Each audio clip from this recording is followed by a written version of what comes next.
because the policy of the Biden administration and would have been the Kamala administration would have been zero communication with Putin, keep sending money to Zelensky, keep the war going. You ask us who benefits from the war going on, right? The logical conclusion obviously is there are CEOs of Lockheed Martin, there is Raytheon Technologies, Bay Systems, the CEO of BlackRock, Larry.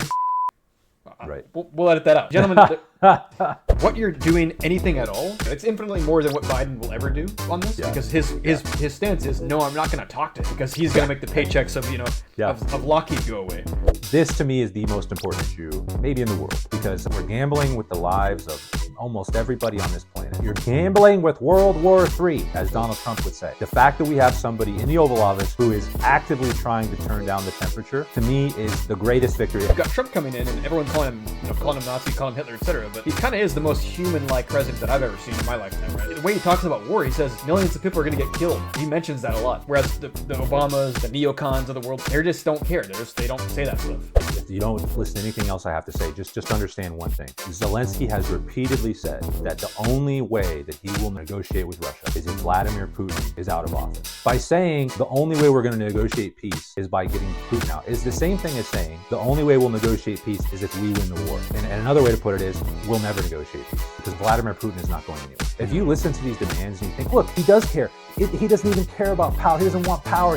He's willing to sacrifice himself for the good of his country. What a great man. If you listen to that, you're an idiot. If you just believe what he's saying, you're somebody who can easily just be manipulated. And you're being manipulated by a sociopath.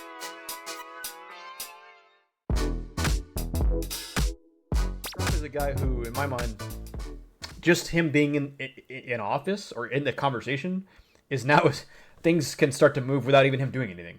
Because the policy of the Biden administration and I guess the Obama administration and I guess would have been the Kamala administration would have been business as usual insofar as zero communication with Putin, keep sending money to Zelensky, keep the war going, and yeah, again, you ask us who benefits from the war going on, right? Let me ask you this: do Ukrainians benefit from the war going on?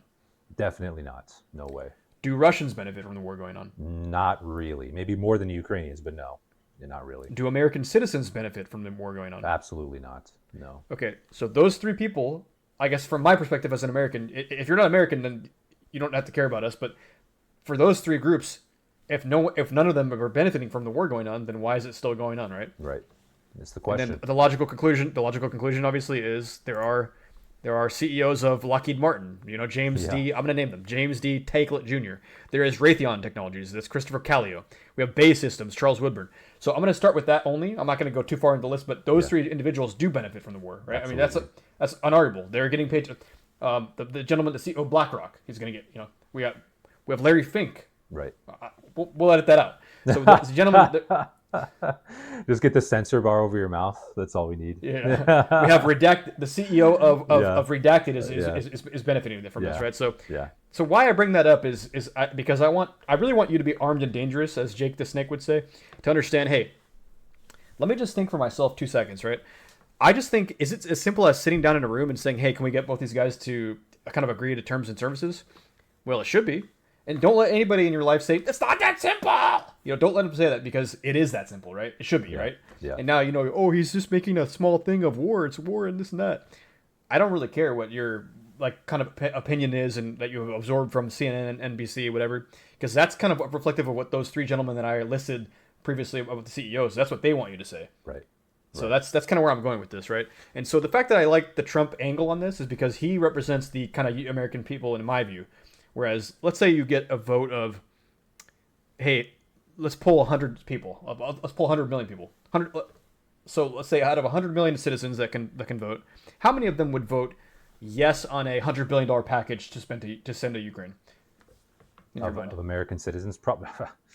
I want to have faith in my fellow citizens and say 0, but it wouldn't be 0. It would be close. It'd be maybe like 10%. I don't know. So 10. We'll go 10%. Yeah, okay. Yeah. How many of the 538 representatives voted yes on that kind of stuff for the last 4 years? It's above 90%. It's Yeah, above 90%. We have, and this is going to segue us to the next story quite a bit. But we're not done here, but a gentleman named Thomas Massey is one of those guys who will vote no on that stuff, right?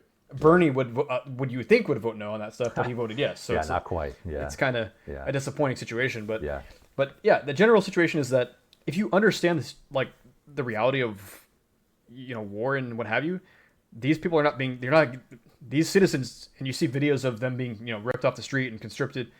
Right. They don't want to be going to war. No, I So mean nobody does, you have right? to sue for peace. You have to sue for peace, right? Yeah, I mean war is the worst possible thing that there is, especially in this era that we live in. I mean, so and another reason I think it's good we started with this, and as you said, this may be the one bright spot in the Trump administration so far, right? Not, and here's the thing, it's not even done, so it's like to call it a bright spot is maybe being a little charitable because it still isn't really done.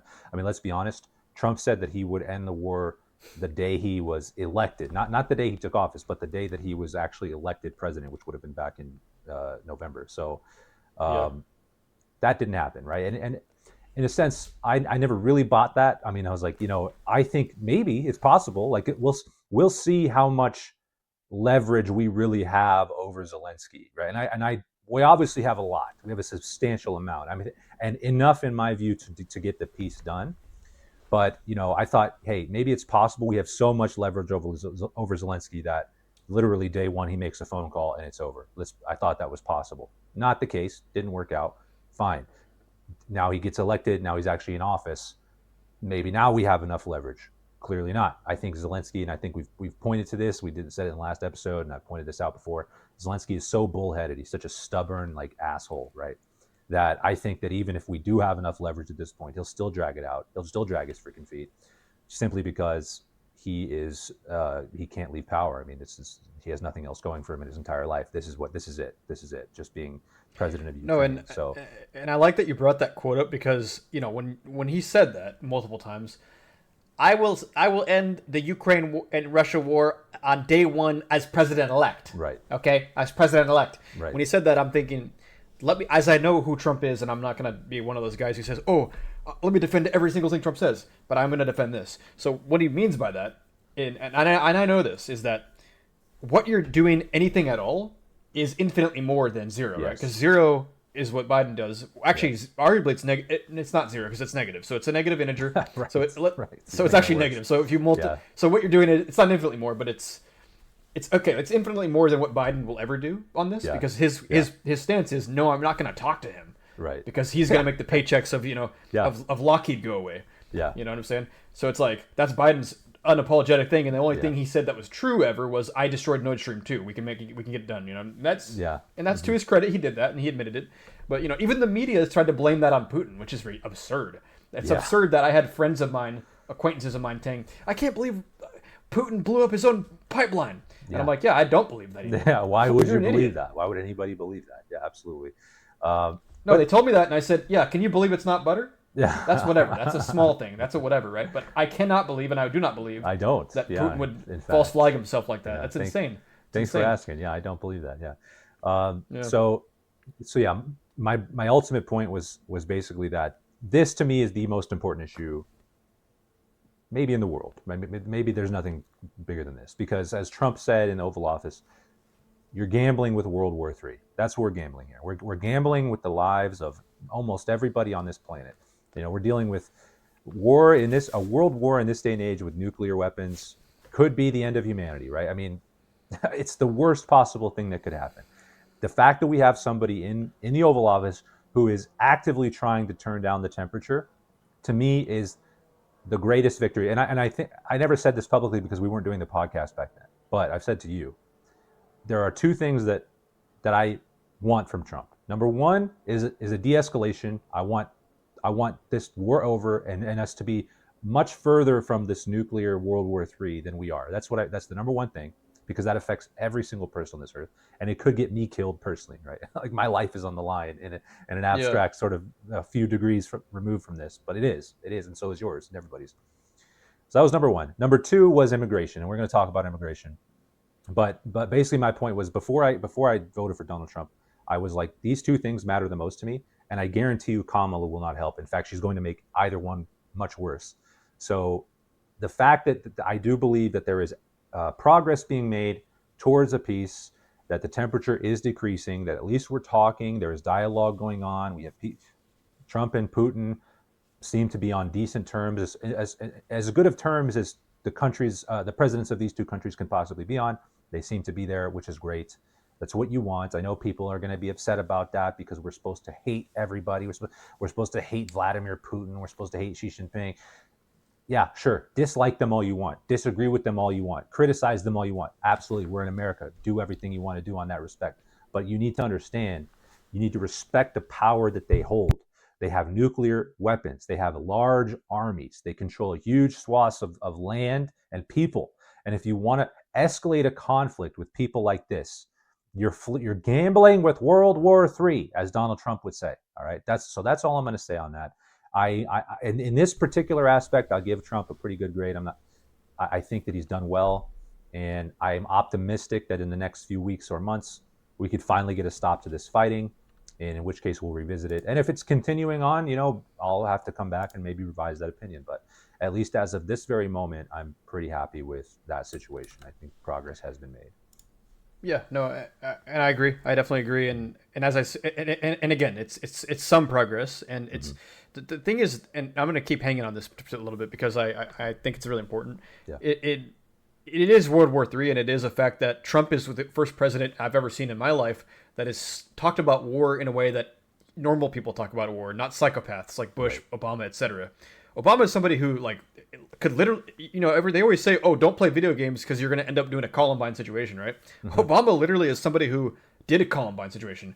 He could just do a drone strike from his computer. He literally didn't do that, but that's kind of his administration pushed that stuff. Yeah. And that's inhumane, that's psychopathic, that's etc. Right? They're all psychopaths.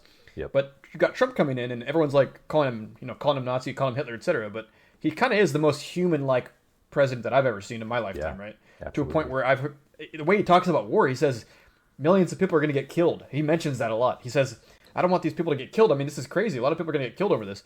Whereas the Obamas, the neocons of the world, they just don't care. They don't say that stuff. So I've never heard it in those words, right? Right. So it's weird and refreshing to hear that. And I already think that that's, pro peace, which I am, right? Pro peace. Yes. So it's kind of I don't care about your top lines. I don't care about your top lines, but like Lockheed Martin, I care about like you said. I don't want to go to World War III. So it's And I think the reason I want to hang on this one more thing on this is that I actually did think it would have been doable within first month of president-elect because I didn't understand the extent of Zelensky's warmongering, bloodthirsty psychopathy, right? Right. So it's you underlined that to me a little bit. Let me give you a little bit more time to kind of elaborate one more time on that. Just if you could go just a little bit on why he's So I'd say the major point on that, just if you don't listen to anything else I have to say, just understand one thing. Zelensky has repeatedly said, and I even probably recently, but I don't know, but he's repeatedly said that the only way that he will negotiate peace and negotiate with Russia is if Vladimir Putin is out of office, right? Now, he did one other thing to add to that. He said that he will resign if Ukraine is let into NATO, right? So here's two things I want you to understand. Each of those is impossible, okay? Each of those is literally the reason that the war is going on. Okay, from Ukraine's perspective, they hate Vladimir Putin and he started the war, and that's their main grievance is that Vladimir Putin is the leader of Russia, right? And so it's by saying the only way we're going to negotiate peace is by getting Putin out is the same thing as saying the only way we'll negotiate peace is if we win the war, right? And another way to put it is we'll never negotiate peace, right? Because Vladimir Putin is not going anywhere. So and now the thing with NATO is exactly the same thing. Russia invaded to prevent Ukraine from entering NATO. Okay, so by saying I will resign and give up my power and let you guys negotiate peace if we win the war, right? Exactly the same. Right. It's another way of putting it, right? So I want you to understand something, that if you listen to Zelensky and you think he's reasonable, if you listen to these demands and you think, look, he does care. He doesn't even care about power. He doesn't want power. He's willing to sacrifice himself for the good of his country. What a great man. If you listen to that, you're an idiot. You're an actual idiot. That's all I can tell you. Yeah. Because you don't understand that what he's doing is he's pretending to be reasonable. He's acting as though he has a genuine interest in negotiating a peace or a settlement, but he's throwing out impossible things, impossible standards to meet, to fool people like you, All All right. Right. He does Drop not a care comment, about Neil, peace. if you're watching. I want to hear your rebuttal to this. Please do try to rebut this, because I think you're completely unreasonable if you listen to Zelensky and you think that if you just believe what he's saying, then you're somebody who can easily just be manipulated, and you're being manipulated Right. by a sociopath. That's what's going on. Right. So Right. that's what's going on with that. No, and I like what you said earlier about how it's people's narrative is, oh, Putin's evil. I hate the guy, right? Right. And that it reminds me of kind of an interview that was given to, I believe it was a Chinese one of those Chinese ministers of basically a diplomat from China, and he was being pushed by a Western media kind of outlet saying, hey, how come you guys haven't condemned Russia for invading Ukraine? How come we haven't condemned them? Well, it's like kind of when Piers Morgan brings on 100 people to ask him if they condemn Hamas and they go home. How come you haven't condemned Russia? And he just looks at her and kind of says, if condemnation ended the war, yeah, we would. Don't be so naive. Yeah, we would condemn it if we knew that ended the war, but that doesn't do anything. And so that's why I respect that guy and that whole mindset of, hey, why are we doing this whole this is fake media, fake news, fake everything. Yeah. So it's like, I don't know. Yeah. It's just, I really resonated with that quote. I'm like, yeah, don't be so naive. Like, Yeah. you're not going to solve the war on a podcast. We're gonna try though. Yeah. As Bill Burr would say to Yeah. Bill Maher, he's Yeah. it was really funny. But no, and one more thing I want to ask you, actually. Yeah. Did you notice that when in 2021 when this started, or was it actually was it 2022? 2021. Yeah. Okay, when this war started, how come the first line of media from all the they're all in lockstep, but they were not saying, quote, Ukraine has a right to defend themselves. However, when Gaza, the November 11th or November 7th October situation, 7th. Yeah. Thank you. October 7th situation occurred. Every single news media in lockstep would just say the thing, Israel has the right to defend itself. They were all saying that. Yep. Why is that? Why was it so different in rhetoric? What's going on with that? Well, it's clearly because Israel is our greatest ally. That's why. Okay. Israel is our greatest ally, and we love them, and they're our good friends, and they would never do anything to hurt us. And all the money that we give them is going to a good cause, and we should be giving it to them. And that's why it's a good place. And I understand the sarcasm there, and I do want to double click on that a little bit, because I think you're right, and it's that we didn't say that about Ukraine, quote unquote, because the media wanted to say, hey, let's not get so attached to it, because we can't just say, hey, let's spread democracy in Ukraine, because, spoiler alert, Ukraine's not a democracy, right? So it's like, that can easily be double clicked on and investigated and say, well, hang on, there's neo-Nazis in Ukraine, going on over here in power. Hang on a minute, they're not allowed to be Christians in some parts of this area. Hang on a minute, we're not. Right. Zelensky's no longer even voted in. He's a dictator. So let's just use different verbiage. Let's just send him money without even saying they have the right to defend themselves. What's up, guys? Thanks for checking out this clip from the Maneuver Life podcast. If you enjoyed it, consider liking and subscribing and leaving a comment, even if it's just because you want to tell us how dumb you think we are, but especially if you want to tell us how much you agree with what we were saying. We have weekly uploads every single Monday, long-form conversations just like this one. So consider checking it out one way or the other. Thank you so much for your attention. You have a good rest of your day.